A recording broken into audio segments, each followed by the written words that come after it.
Introduction to the playlist on the wisdom of the body, presented by Professor Gershom Zajcek, Faculty of Medicine, Hebrew University of Jerusalem.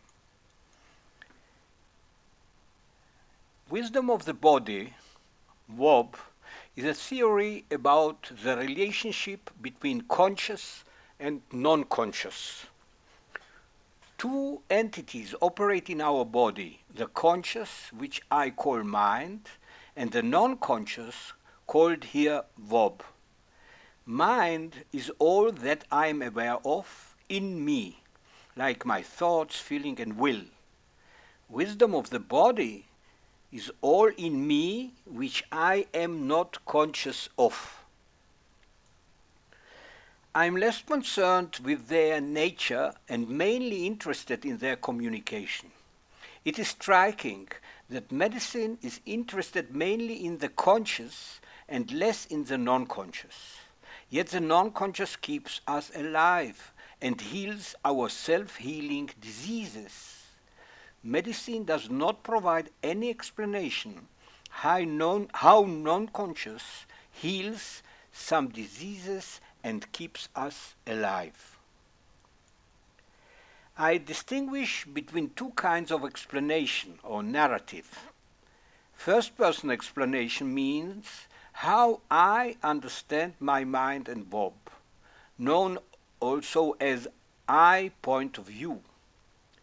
Third-person explanation is what medicine has to say about my mind and WOB. WOB theory is also a way how to simplify medical complexity. The statement, I am less concerned with the nature of mind and WOB and mainly interested in their communication, is my way to simplify medical complexity. Simple representation of mind and WOB.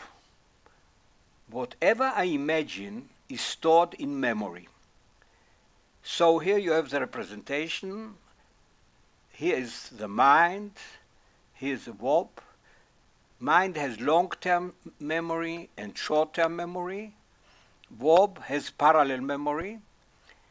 There's a filter which is called verge, which lets images in and does not let anything directly back to my mind. Everything else is done through the senses. You have senses to the WOB, senses to the mind, and there is also a sense from the WOB toward the mind. So mind is short-term memory which integrates the new experience into an image. It has long-term memory that stores images of the past. Both are serial memories. WOB memory is parallel. It is embedded in its processes. Mind and WOB are separated by a one-way filter called verge. It lets mind images into WOB and inhibits any message or direct message from WOB to mind. After all, WOB is non-conscious. So WOB sends to the mind only indirect messages through the special senses. Two channels communicate sense information. Conscious senses are connected to short-term memory. They include also WOB messages which become conscious. And non-conscious channel connects senses directly to WOB without us being aware of it. Mind receives information from its surrounding and from its body.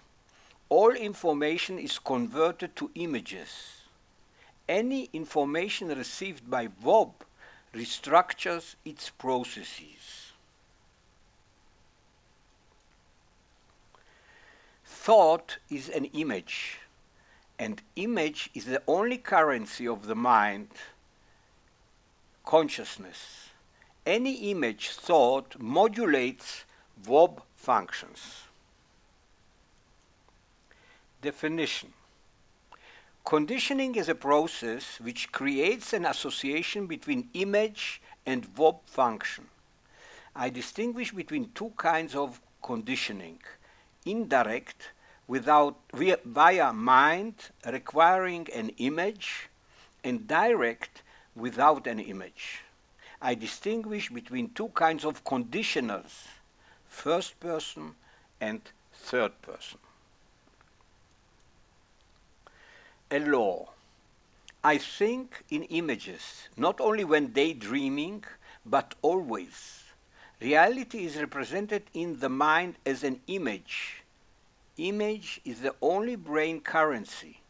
Whatever is exchanged between mind and VOB is an image.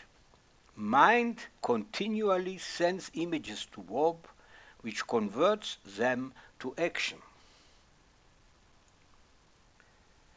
VOB theory explains the following phenomena: conditioning, placebo effect, empathy, psychedelics, meditation, autism, and schizophrenia. Some presentations in this list describe ways how I may control my consciousness, non-consciousness, or control my VOB, like communication with VOB through thought image, experiencing VOB by psychedelics, and control VOB, conditioning and meditation, and also there's VOB modification, which is known as neuroplasticity. This method utilizes 4 VOB instincts: imagination, curiosity, association, and conditioning. You are invited to listen to this presentation. That's all.